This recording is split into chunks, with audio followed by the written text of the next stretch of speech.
Et ma petite amie m'a quitté pour mon cousin riche et ma famille m'a humilié.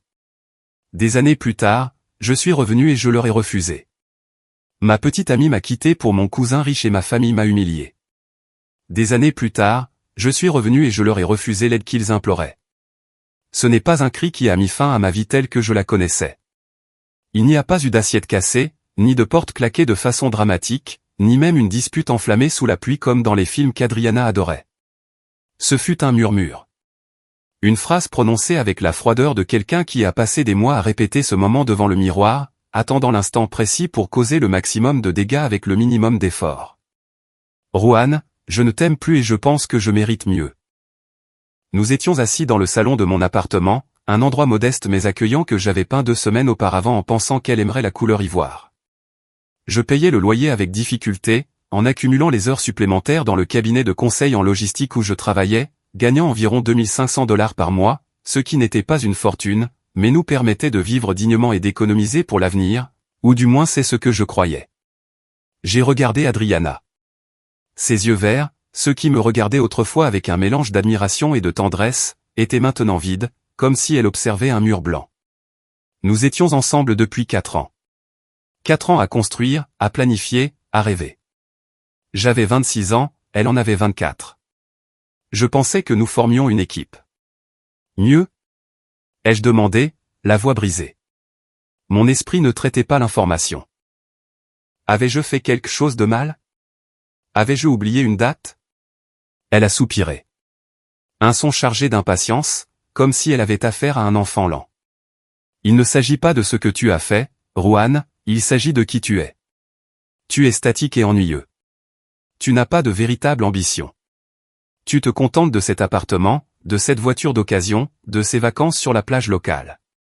Moi, je veux le monde, et j'ai trouvé quelqu'un qui peut me le donner maintenant, pas dans 10 ans. L'air m'a manqué.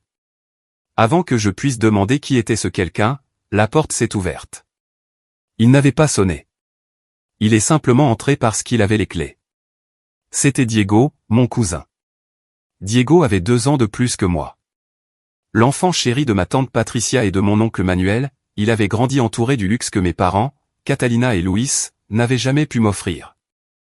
Pendant que j'étudiais avec des bourses et que je travaillais le soir, Diego recevait des voitures neuves à chaque anniversaire et voyageait en Europe quand l'université l'ennuyait, des études qu'il a mis 7 ans à terminer parce qu'il ne trouvait pas sa passion. Diego est entré avec ce sourire suffisant qui m'avait toujours donné la nausée. Il portait une veste en cuir qui coûtait plus que mon salaire mensuel et les clés de sa nouvelle voiture de sport cliquetaient dans sa main. Tu le lui as dit, bébé, a-t-il demandé, ignorant ma présence comme si j'étais un meuble de plus. Adriana s'est levée et s'est dirigée vers lui. Diego l'a entouré d'un bras, marquant son territoire, me regardant droit dans les yeux avec un mélange de moquerie et de pitié. C'est une blague, ai-je réussi à articuler en me levant. Mes jambes tremblaient. Ce n'est pas une blague, cousin, a dit Diego en lâchant un petit rire. C'est l'évolution. Adriana a besoin d'un homme, pas d'un projet à long terme. Toi, leur ai-je lancé, sentant la colère commencer à remplacer la douleur. C'est toi l'homme, Diego? Tu ne paies même pas ta propre carte de crédit. Tes parents t'entretiennent. Mes parents me soutiennent parce qu'ils savent que j'ai du potentiel, a-t-il répondu sans se démonter. Et l'argent, c'est de l'argent, Roanne. Peu importe d'où il vient, ce qui compte, c'est qui le dépense. Et moi, je sais le dépenser pour elle. Toi, tu ne sais qu'économiser pour un avenir qui n'arrive jamais. J'ai cherché dans le regard d'Adriana une trace de honte, de regret. Je n'ai rien trouvé, seulement du calcul. Elle avait fait ses comptes et j'étais le perdant. Va-t'en, ai-je dit à Diego, et emmène-la. C'est le plan, a-t-il dit. Adriana a pris son sac. Avant de sortir, elle s'est arrêtée un moment et m'a regardé une dernière fois. Ne le prends pas mal, Roanne. Tu n'as simplement pas su prendre soin de moi. Tu as laissé la routine tuer la magie. Diego m'a rappelé ce que c'était que de se sentir vivante. La porte s'est refermée derrière eux. Le silence qui a suivi a été le son le plus assourdissant que j'ai jamais entendu de ma vie. Si je pensais que la trahison d'Adriana et de Diego était le fond du gouffre, je me trompais. Le vrai coup, celui qui m'a vraiment brisé, est venu une semaine plus tard, lors du déjeuner familial du dimanche. Je ne voulais pas y aller. La douleur était trop fraîche. Mais ma mère, Catalina, a insisté. Tu ne peux pas t'éloigner de la famille, Juan. Nous sommes tout ce que tu as, m'a-t-elle dit au téléphone d'une voix larmoyante. Alors j'y suis allé, avec l'espoir naïf de trouver du réconfort, que mes parents, mes oncles et tantes, quelqu'un, s'indignerait de ce qu'ils m'avaient fait. Je suis arrivé à la maison de mes grands-parents, une vieille demeure où nous avions l'habitude de tous nous réunir. En entrant dans la salle à manger, je me suis figé. Diego et Adriana étaient là. Ils étaient assis l'un à côté de l'autre, se tenant la main, riant de quelque chose que mon oncle Manuel avait dit. Quand ils m'ont vu entrer, la conversation s'est arrêtée brusquement, mais il n'y avait aucune culpabilité sur leur visage. Il y avait du défi. Juan, mon fils, assieds-toi, a dit mon père, Luis, en désignant une chaise vide à l'autre bout de la table, loin du couple heureux. Je me suis assis, sentant la bile me monter à la gorge. Qu'est-ce qu'ils font ici, ai-je demandé à voix basse, mais dans le silence de la salle à manger, cela a résonné comme un cri. Ma tante Patricia, une femme qui avait toujours mesuré la valeur des gens à la marque de leurs chaussures, a pris la parole. Juan, s'il te plaît, ne fais pas de scène. Diego et Adriana sont amoureux. Ce sont des choses qui arrivent. Le cœur ne choisit pas, le cœur, ai-je répété, incrédule. Tante, elle était ma petite amie il y a une semaine. Il est mon cousin. Vous ne trouvez pas ça malsain? Fais attention à ce que tu dis, a hurlé mon oncle Manuel en frappant la table. Diego n'a rien fait de mal. Il a vu que la fille n'était pas heureuse et il a agi. C'est ce que font les vrais hommes. Ils saisissent les opportunités. J'ai regardé mes parents, cherchant leur défense. Ma mère a baissé les yeux sur son assiette de soupe. Mon père s'est raclé la gorge, mal à l'aise. Mon fils, a dit mon père doucement, peut-être que tu devrais réfléchir à ce qui s'est passé. Adriana nous a dit que tu la négligeais beaucoup, que tu travaillais trop, que tu ne voulais jamais sortir dans de beaux endroits. Une femme a besoin d'attention, Juan. J'ai eu l'impression qu'on m'avait donné une gifle en plein visage. Moi, je la négligeais? Ma voix tremblait de rage. Je travaillais 12 heures par jour pour payer l'appartement, pour économiser pour notre mariage, pour payer les dettes qu'elle avait sur sa carte de crédit. J'ai payé 4000 $ de ses dettes le mois dernier. Adriana a laissé échapper un sanglot théâtral et a caché son visage sur l'épaule de Diego. Tu vois ce que tu fais? A crié Diego, tu lui reproches toujours tout. Tu es un radin, Juan. Tu comptes chaque centime. Ce n'est pas de l'amour, c'est une transaction. Moi, je n'ai pas besoin de compter les centimes pour la rendre heureuse. Parce que l'argent n'est pas à toi, imbécile. Ai-je craché? Ça suffit. Est intervenu mon grand-père depuis le bout de la table. C'était un homme dur, de la vieille école. Juan, tu as perdu la fille. Accepte-le comme un homme. Si elle est partie avec Diego, c'est parce que Diego lui offre quelque chose que tu ne peux pas lui offrir. Ne viens pas à cette table pour semer l'amertume. Ici, nous célébrons l'unité familiale. Si tu ne peux pas être heureux pour ton cousin, alors tu ne devrais pas être ici. J'ai regardé autour de la table, des visages familiers, le sang de mon sang, et tous, absolument tous, me regardaient comme si j'étais le problème, comme si ma douleur n'était qu'un inconvénient pour leur parfait dimanche en famille. Mes parents, les personnes qui auraient dû me protéger, restaient silencieux, complices de mon humiliation pour ne pas déranger l'oncle Manuel, qui, après tout, leur prêtait de l'argent de temps en temps pour leurs propres affaires ratées. J'ai alors réalisé une vérité brutale. J'étais le mouton noir, non pas parce que j'étais mauvais, mais parce que j'étais le seul à ne pas jouer leur jeu d'apparence. Diego était le succès, même s'il était faux et financé par d'autres. J'étais l'effort, et pour eux, l'effort sans résultats immédiats et ostentatoires était synonyme d'échec. Je me suis levé lentement. Vous avez raison, ai-je dit, et ma voix était étrangement calme. Je ne devrais pas être ici. Assieds-toi et finis ton repas. Ne sois pas infantile, a dit ma tante Patricia. Non. Profitez de votre unité familiale. Profitez du succès de Diego. Mais écoutez bien ceci, quand tout s'effondrera, et ça s'effondrera, car rien de ce qui est bâti sur la trahison ne dure, ne venez pas me chercher. Ne sois pas dramatique, Harry Diego. Va pleurer dans ton appartement de pauvre. Nous, on part à Paris la semaine prochaine. Je suis sorti de cette maison sans regarder en arrière. En marchant vers ma voiture, une berline de 5 ans qui fonctionnait parfaitement, j'ai entendu les rires reprendre à l'intérieur de la maison. Ils m'avaient effacé en quelques secondes. Les mois qui ont suivi ont été un enfer gris. La solitude n'est pas quelque chose de poétique, elle est physique, elle fait mal à la poitrine, elle pèse sur les épaules. Chaque coin de ma ville me rappelait Adriana. Chaque réunion de famille à laquelle je n'assistais pas, et bientôt ils ont cessé de m'inviter, était un rappel de mon exil.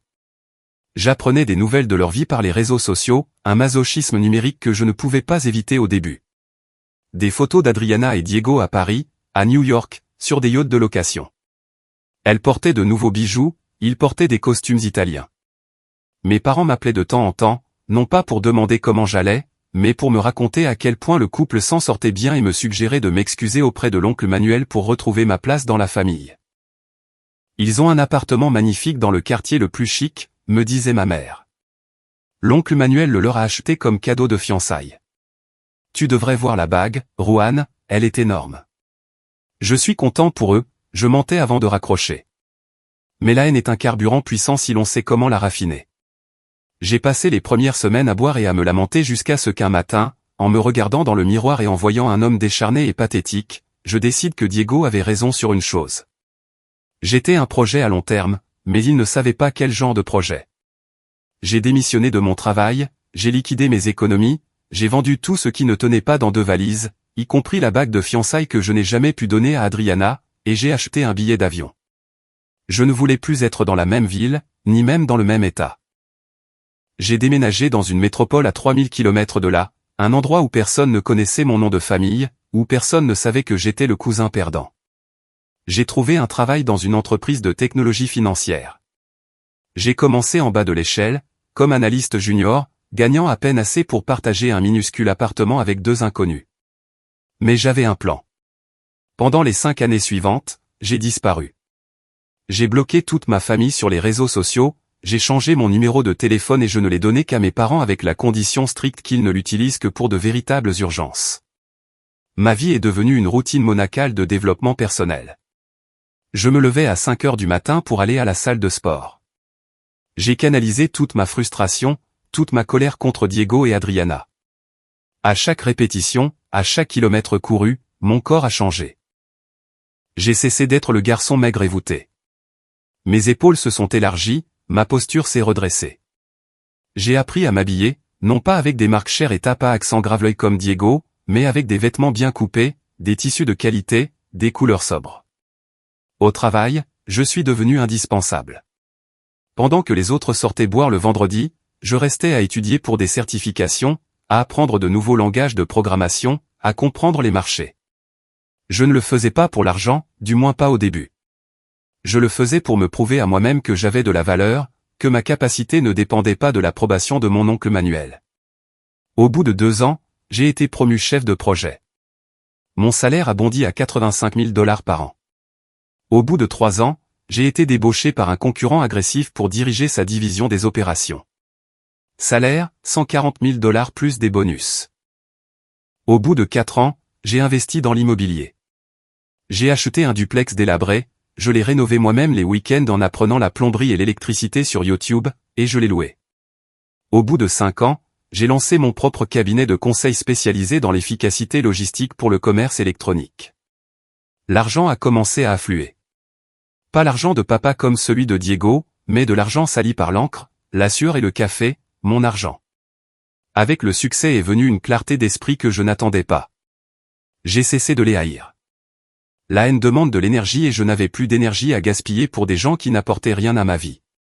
Adriana et Diego sont devenus des fantômes, des souvenirs d'une vie passée qui semblait être arrivée à quelqu'un d'autre. J'ai recommencé à sortir. J'ai rencontré des femmes intéressantes, indépendantes, des femmes qui payaient leur propre dîner et qui avaient leurs propres ambitions. Je ne cherchais pas à combler le vide laissé par Adriana, car ce vide avait déjà été comblé par mon propre respect. Mais le passé a une curieuse façon de frapper à la porte juste au moment où l'on croit avoir changé la serrure. C'était un mardi après-midi. J'étais dans mon bureau, une suite avec vue sur l'horizon de la ville, en train de réviser un contrat de 200 000 $ avec un nouveau client, quand mon téléphone personnel a sonné. C'était ma mère. Nous n'avions pas parlé depuis 6 mois. J'ai hésité à répondre, mais le vieil instinct filial, ce cordon ombilical que nous ne coupons jamais tout à fait, m'a fait glisser le doigt sur l'écran. Allô, Rohan, mon fils. La voix de ma mère était différente. Il n'y avait pas de reproche ni cette condescendance habituelle. Il y avait de la peur, et autre chose. Du désespoir. Qu'est-ce qui se passe, maman? Tu vas bien? Papa va bien? Oui, nous allons bien, pour la santé. C'est que nous allons célébrer le 50e anniversaire de mariage de tes grands-parents, les noces d'or. Envoie-leur un cadeau de ma part. Tu sais que je ne vais pas à ces choses. Rohan, s'il te plaît, a-t-elle supplié, ton grand-père est très vieux. C'est peut-être la dernière grande fête que nous aurons. Il a demandé de tes nouvelles. Tout le monde demande de tes nouvelles. Ils disent que nous avons entendu dire que tu réussis très bien. J'ai souri avec amertume. Les nouvelles avaient donc voyagé. Un contact commun avait sûrement vu mon profil professionnel ou mon entreprise dans un magazine du secteur. Je n'ai pas le temps, maman. J'ai une entreprise à diriger. C'est ce samedi, au Country Club.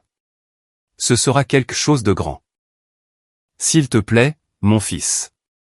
Viens, juste pour tes grands-parents. Et nous avons besoin de te voir. Les choses ici. Les choses ne sont plus comme avant. Il y a eu un silence au bout du fil. Je pouvais entendre la respiration agitée de ma mère.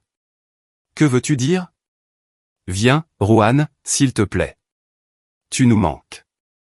J'ai raccroché et je me suis tourné vers la baie vitrée.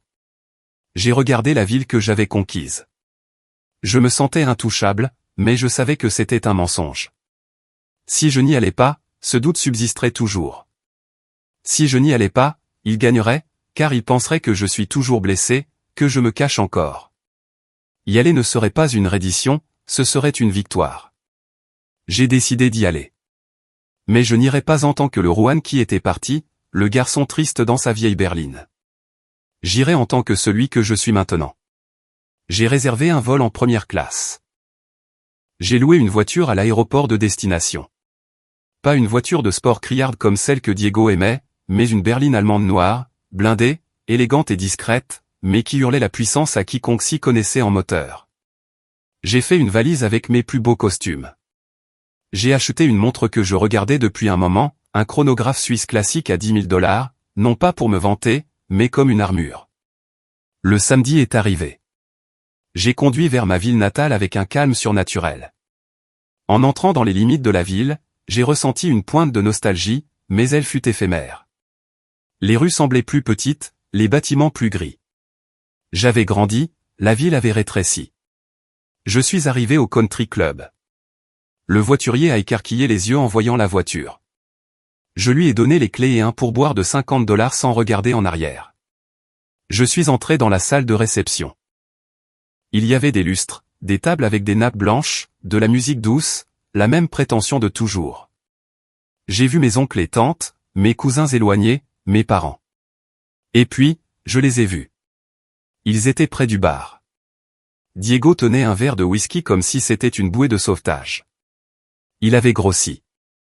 Son visage était bouffi, rouge, avec les marques de quelqu'un qui boit trop et dort peu. Son costume, bien que cher, était trop serré et avait une tache visible sur le revers. Ses cheveux, autrefois parfaits, se clairsemaient au sommet du crâne. À côté de lui se tenait Adriana. Je me suis arrêté une seconde. L'image de la déesse inaccessible que j'avais gardée en mémoire s'est effondrée. Adriana avait l'air fatiguée, très fatiguée. Elle portait une robe qui semblait dater de plusieurs saisons. Son maquillage tentait de cacher des cernes profonds et des rides d'expression marquées par l'amertume, non par le rire. Elle n'était pas laide, mais la lumière intérieure, cette étincelle qui m'avait fait tomber amoureux, était éteinte. Elle ressemblait à une femme de 40 ans piégée dans le corps d'une femme de 30 ans. Diego lui disait quelque chose à l'oreille d'un air agressif, et elle regardait le sol, acquiesçant avec résignation. Le couple en or, ceux qui allaient dévorer le monde, semblait être dévoré par lui. J'ai pris une profonde inspiration, j'ai ajusté les poignets de ma chemise et j'ai marché vers le centre de la salle. C'est ma mère qui m'a vu la première. Elle a lâché son verre et a couru vers moi. Rohan, tu es venu. Son cri a alerté les autres. La salle est devenue silencieuse. Tous les regards se sont tournés vers moi.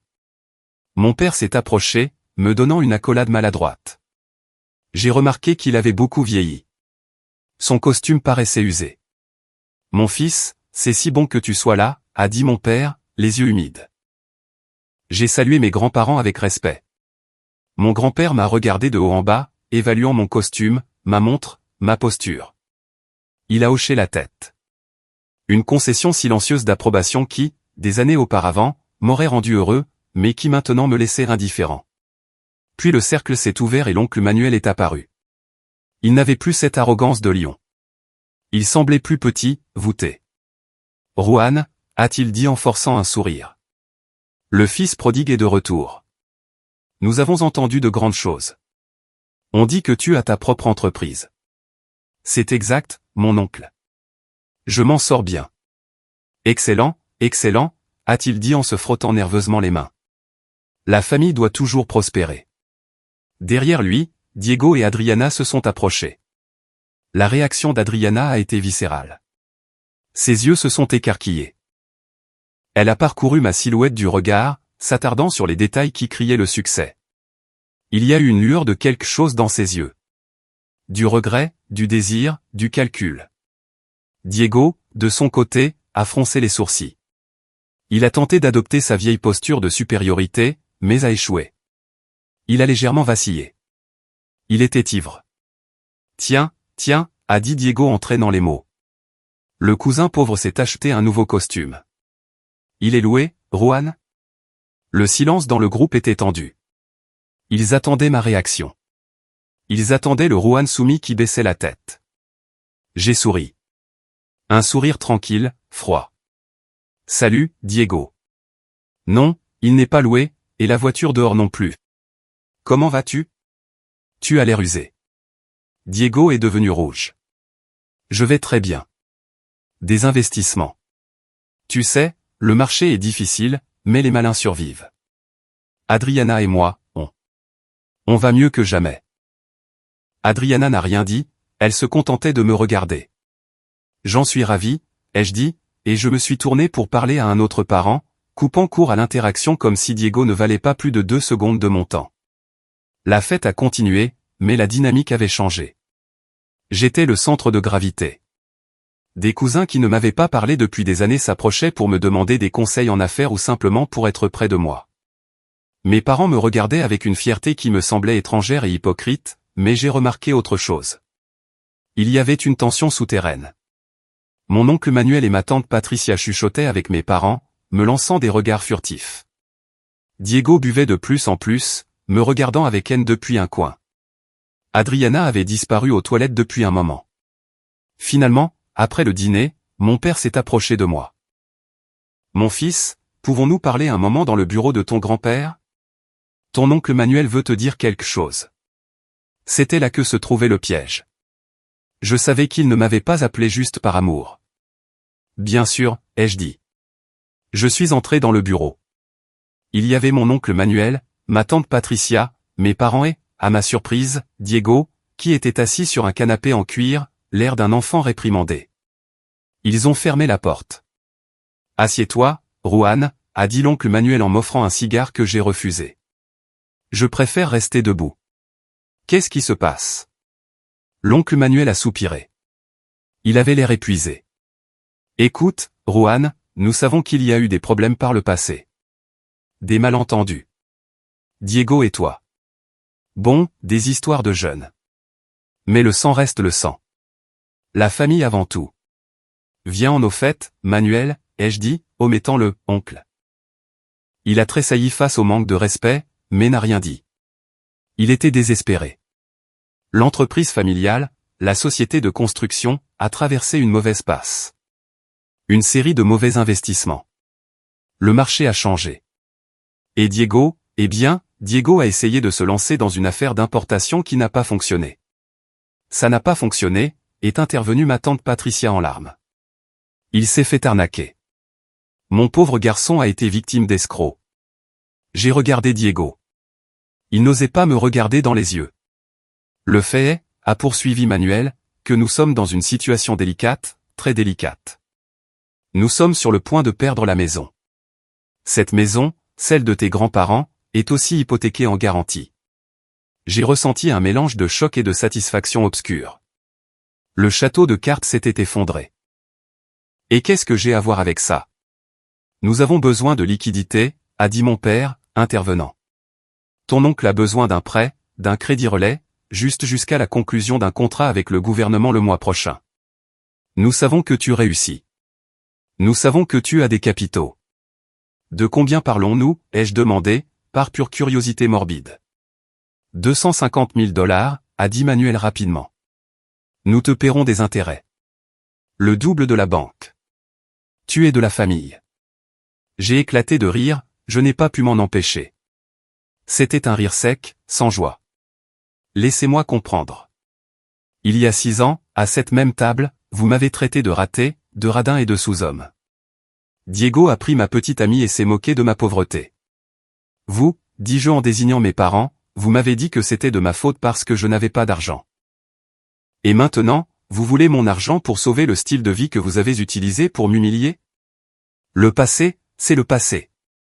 A crié ma tante Patricia. Tu dois oublier. La rancune est un poison. De plus, il y a un autre sujet. Elle a fait un signe et la porte du bureau s'est ouverte. Adriana est entrée. Elle avait les yeux rouges d'avoir pleuré. Elle est restée près de la porte, se serrant dans ses bras. Adriana et Diego traversent une période difficile, a dit ma mère d'une voix douce. Diego est très stressé par les dettes. Il ne peut pas être un bon mari en ce moment. Et Adriana. Elle a admis qu'elle avait fait une erreur. Mon cerveau a mis une seconde à traiter l'insinuation. J'ai regardé Adriana. Juan, a-t-elle dit d'une voix tremblante, je suis désolé. J'ai été stupide. Je me suis laissé emporter par les lumières, par les promesses. Diego n'est pas celui que je croyais. C'est un enfant. Toi, tu as toujours été l'homme. Tu as toujours été mon roc. Elle a fait un pas vers moi. J'ai tellement pensé à toi ces années, à ce que nous avions.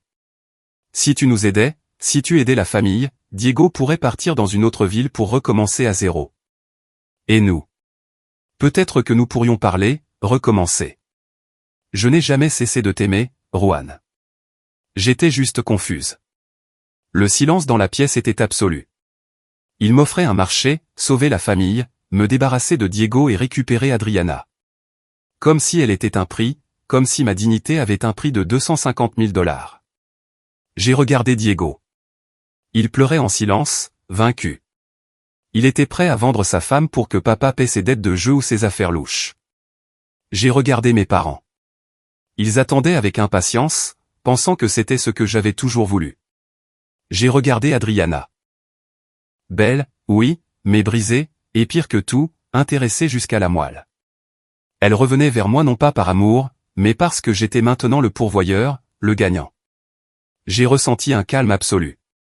Le dernier vestige de douleur qui restait dans mon cœur s'est évaporé, remplacé par une clarté cristalline. J'ai marché vers la porte, passant à côté d'Adriana sans la toucher. J'ai posé la main sur la poignée. Non. Le mot, je ne l'ai pas prononcé. Il est resté suspendu dans l'air dense du bureau, lourd et absolu. C'était comme si j'avais tiré avec un pistolet à silencieux. Il n'y a pas eu de détonation, mais l'impact a été mortel. Qu'est-ce que tu dis, a balbutié l'oncle Manuel, son visage perdant le peu de couleur qui lui restait. Il a desserré sa cravate comme si l'air était soudainement devenu irrespirable.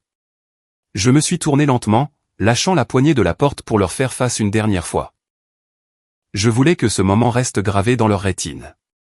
J'ai dit non, ai-je répété, énonçant chaque syllabe avec une précision chirurgicale. Je ne vais pas vous prêter 250 000 $.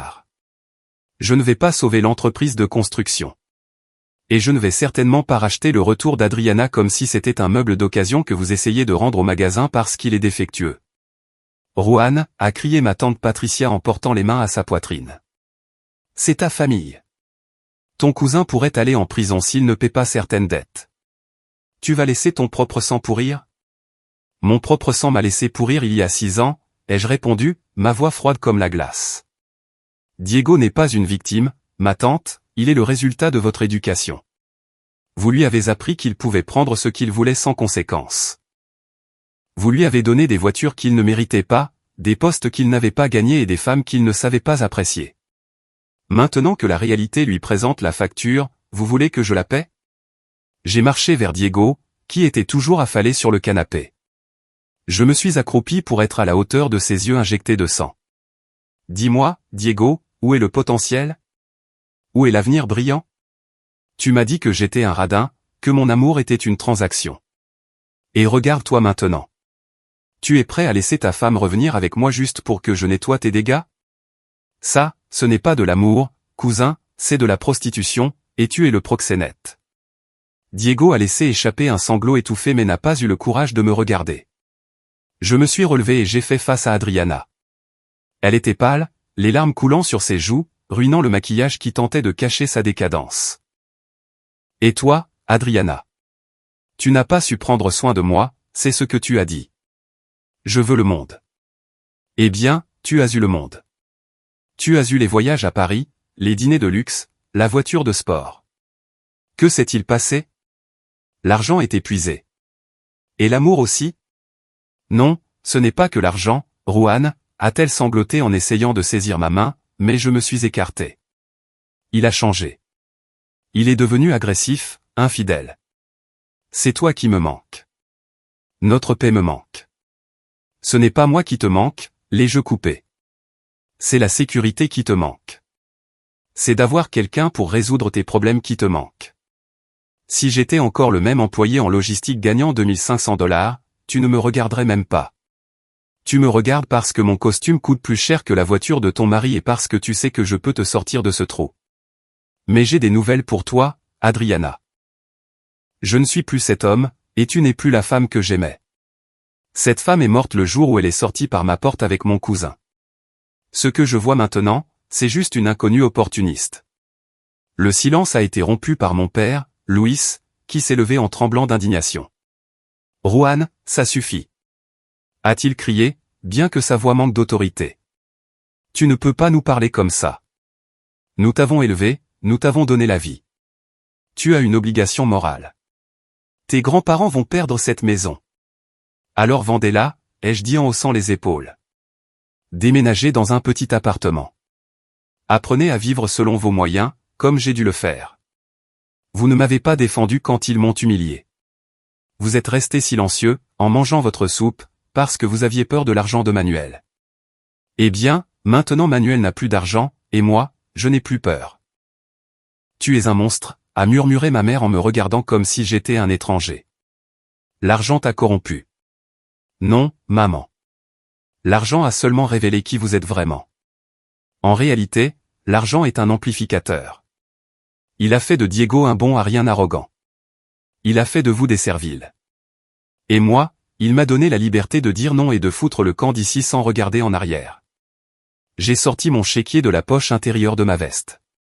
Pendant une seconde, j'ai vu une lueur d'espoir dans les yeux de mon oncle Manuel.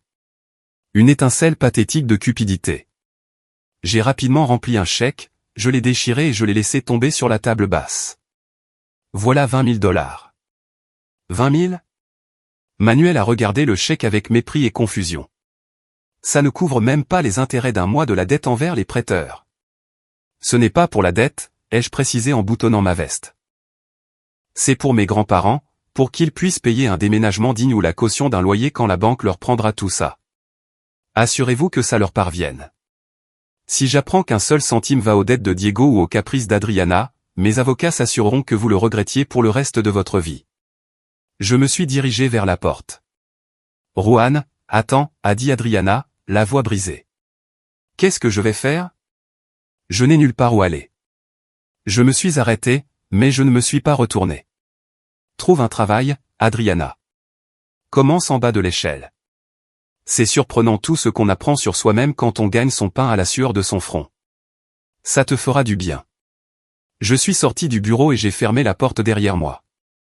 Le son du clic métallique fut le point final le plus satisfaisant de ma vie. J'ai traversé la salle de réception, ignorant les regards curieux des invités qui ne savaient pas qu'à quelques mètres de là, le noyau de la famille venait d'imploser. Je suis sorti dans l'air frais de la nuit. le voiturier a ramené ma voiture. En retournant vers la ville pour prendre mon vol, je pensais que je me sentirais triste. Je pensais qu'il y aurait de la douleur. Mais il n'y avait que de la légèreté. C'était comme si j'avais enlevé un sac à dos rempli de pierres que je portais depuis l'enfance. Épilogue. 3 ans plus tard. Je suis assis sur la terrasse de ma maison, une propriété moderne face à la mer sur la côte ouest. Le soleil se couche, peignant l'océan d'orange et de violet. J'ai un verre de vin à la main et mon ordinateur portable est fermé sur la table. Mon entreprise a été vendue il y a 6 mois pour une somme à 8 chiffres. Je me consacre maintenant au conseil privé et à l'investissement dans des startups de jeunes qui ont la faim au ventre, le même genre de faim que j'avais. Je ne suis pas seul. À l'intérieur de la maison, j'entends Clarisa rire. Clarisa est architecte, une femme brillante, drôle et farouchement indépendante que j'ai rencontrée lors d'une conférence. Elle n'a pas besoin de mon argent, et c'est ce qui fait que le dépenser pour elle est un plaisir et non une obligation. Nous attendons notre premier enfant pour l'hiver prochain. De ma famille, je sais peu de choses, et le peu que je sais me parvient par des rumeurs lointaines qui ne me dérangent plus. Je sais qu'ils ont perdu la maison des grands-parents. Mes grands-parents vivent maintenant dans une maison de retraite payée par l'État, bien que j'envoie anonymement un supplément mensuel pour qu'ils aient de meilleurs soins et une chambre privée. Je ne veux pas qu'ils sachent que cela vient de moi. Je ne veux pas rouvrir cette porte. L'oncle Manuel a fait faillite. Lui et ma tante Patricia vivent dans un appartement en location dans un quartier périphérique. Ils travaillent comme vendeurs d'assurance, un revers ironique pour quelqu'un qui méprisait les salariés. Mes parents sont toujours avec eux, piégés dans leur propre réseau de codépendance et d'amertume, me blâmant pour leur malheur à chaque réunion de famille, faisant de moi le méchant de leur histoire pour ne pas avoir à accepter qu'ils ont été les architectes de leur propre ruine. Diego, eh bien, Diego a eu la fin qu'il s'est écrite lui-même. Adriana l'a quitté 6 mois après cette nuit-là, quand il est devenu évident qu'il n'y avait plus d'argent à tirer de lui. Diego a fini par avoir des ennuis avec la justice pour des fraudes mineures et a passé un certain temps en prison. Il travaille maintenant dans un garage automobile sous la supervision d'un patron qui ne lui permet pas d'arriver en retard. On dit qu'il a vieilli de 20 ans en 5 ans. Et Adriana. Je l'ai vue une fois il y a 1 an, par pur hasard. J'étais en voyage d'affaires dans ma ville natale, attendant un café dans une chaîne de restauration rapide. Elle travaillait derrière le comptoir. Elle portait l'uniforme avec le logo de l'entreprise et un filet dans les cheveux. Nos regards se sont croisés une seconde. J'ai vu de la honte dans ses yeux. J'ai vu l'envie de se cacher. Mais je n'ai ressenti ni satisfaction, ni moquerie, ni désir de l'humilier davantage. Elle travaillait. Elle se tenait sur ses propres jambes, peut-être pour la première fois de sa vie. Je lui ai souri, un geste léger et courtois.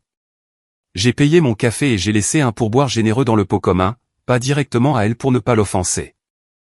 Je suis parti sans dire un mot. Je n'avais rien besoin de lui dire. Ma vie, ma paix, mon bonheur. C'était ça, mon message. J'ai bu la dernière gorgée de vin et j'ai regardé l'horizon.